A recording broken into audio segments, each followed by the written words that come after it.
Brooksaw Antiques here. Today we have this 1946 Smith Corona Clipper, vintage portable typewriter. I'm going to show you how to use the functions and make sure they all work. Behind the carriage are the margins, and they just have a button on top and you can move them. You just got to make sure that they're in between the paper fingers in front. They're also adjustable. I'll show you how to set those once I load the page here.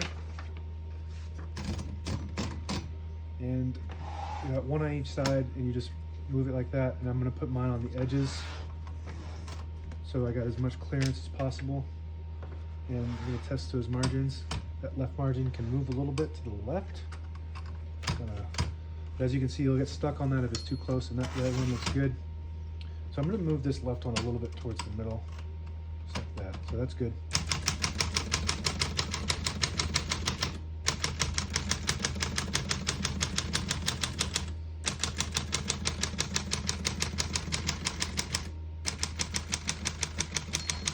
Once you hear the bell, you're at the end of the margin. You hit this line space, get you back to the beginning, and skips 1 or 2 spaces. Right now we have it on single, but if you want double, there's a switch back here. You flip that forward and it skips 2 spaces. We're going to keep that on single for now and finish typing. As you can see, all the keys type nice and none of them skip or stick. I had this on red ink, which is dictated by this lever on the right side here. If you want it on red, you put it all the way down to that red dot. If you have it in the middle, it doesn't print any ink at all. It just leaves a stencil for copying purposes. If you have it up top, it prints the top portion of the ribbon, which is black. So I'm going to leave that on black, and I'm going to print a sentence on the next line.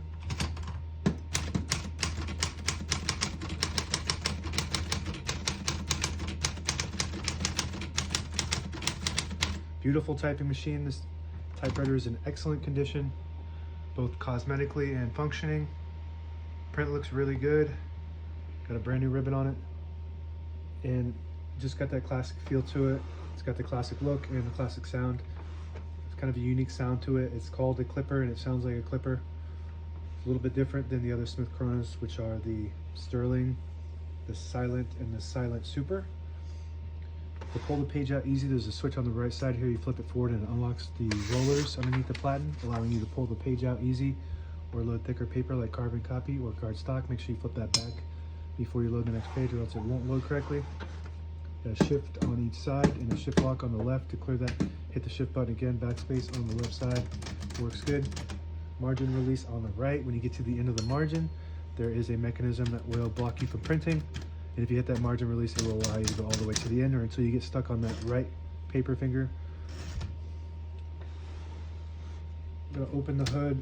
All the brand new ribbons loaded on the left, so it's pulling to the right.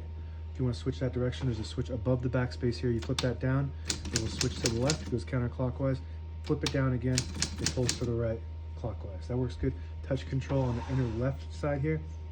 The farther up you go, the more tension there is when you hit the keys. You do have to hit them harder, but they respond faster. The lower you go, the less tension there is. You don't have to hit the keys as hard for them to print, but it's a little bit slower typing. On the right side of the carriage is the carriage release, very smooth. It's a very popular model. Just got all that classic feel to it, classic look, and the sound. Everybody loves that sound. And if you flip this switch on the inner side here down, it'll lock the carriage in the middle. So when you have it in the case, it protects the escapement. And to unlock that, you just pull the carriage to the right. And on the left side is the carriage release. You might not be able to tell, but this is a 3D printed knob on this side that I designed and printed. Very nice quality. I do have these available in my shop if you had your knob break. A lot of times these break when they're in the case, especially when they're being shipped, and the person that ships it doesn't know how to pack these properly, which is very hard to do, but I've been doing it for over 6 years successfully. You pull out this knob here, you pull it'll disable the spacing when you turn the knob so you can get to an exact spot on the page. You push it in, you get the clicks. Each one of those clicks is 1 space. And that's it. Now available on eBay or Etsy. Search Brooksaw Antiques.